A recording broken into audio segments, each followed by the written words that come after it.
Et avant d'avoir votre avis sur Juan Ayuso, Carlos Rodriguez, bon, il y a Enric Mas aussi, mais moins jeune, ce qu'en pense Alberto Contador, tiens, de la relève espagnole. On l'écoute. Honnêtement, j'avais de grands espoirs pour eux. Nous avions quelques doutes sur la façon dont ils auraient pu récupérer entre les efforts. Nous sommes habitués à voir comment Enric Mas passe les grands tours, c'est un homme de terrain. Mais nous ne savions pas si Carlos Rodriguez et Juan Ayuso allaient échouer ou non. Jusqu'à présent, ils n'ont pas échoué et cela m'a surpris. Enric Mas, Juan Ayuso, Carlos Rodriguez. Elle est là, la relève espagnole. On le disait avant cette Vuelta, ça faisait longtemps qu'un Espagnol n'avait pas remporté de victoire sur un grand tour. Marc Soler l'a fait. Qu'est-ce que vous en pensez? Oui, alors après, c'est pas exactement le même profil qu'Alejandro Valverde, qui n'était pas forcément un coureur de grand tour, même s'il a gagné la Vuelta. Enric Mas, on va dire qu'il a un petit peu plus d'expérience, il est un peu plus âgé. Il a déjà fait 2 fois deuxième du Tour d'Espagne, mais c'est vrai que là, on découvre quand même au plus haut niveau, enfin sur un grand tour, des coureurs comme Juan Ayuso ou Carlos Rodriguez, qui sont déjà compétitifs.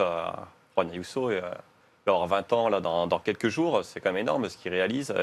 Et forcément, quand on voit comment il récupère bien sur 3 semaines, on se dit que c'est un futur vainqueur d'un grand tour. On peut dire la même chose d'un Carlos Rodriguez, c'est 2 coureurs assez complets. Ils ont toutes les qualités pour briller, plutôt bon dans le contre-la-montre, ils grimpent, ils récupèrent bien. Donc, on a l'impression que c'est de plus en plus jeune.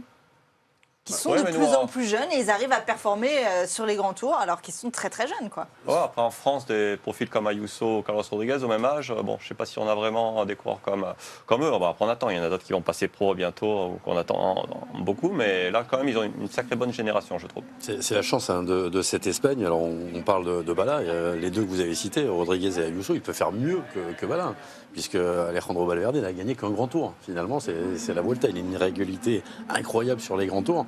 Ayuso, s'il est sur le podium du Tour d'Espagne, ce sera le plus jeune garçon sur un podium d'un grand tour. Alors, on parle beaucoup de Vingegaard, on a parlé de Pogačar, depuis Henri Cornet. Henri Cornet, c'était en 1904. Et moi, je vais finir avec ces 2 coureurs. Il faut quand même signaler une chose, c'est que ce sont 2 coureurs qui ne sont pas dans des équipes espagnoles. Et le cyclisme espagnol traverse une crise. Pour moi, il traverse une crise. On a pour l'instant une équipe Movistar qui est en première division. C'est la seule équipe. Si on compare à la France, ils sont très loin. Bon, c'est mieux que l'Italie qui n'en a pas. Mais on sait. Mais voilà. Se bat exactement pour rester dans cette si division. L'équipe Movistar redescend en 2e division. Et c'est pas par hasard si les jeunes espagnols sont obligés de se diriger, d'aller voir ailleurs. Et ça, c'est quand même un problème.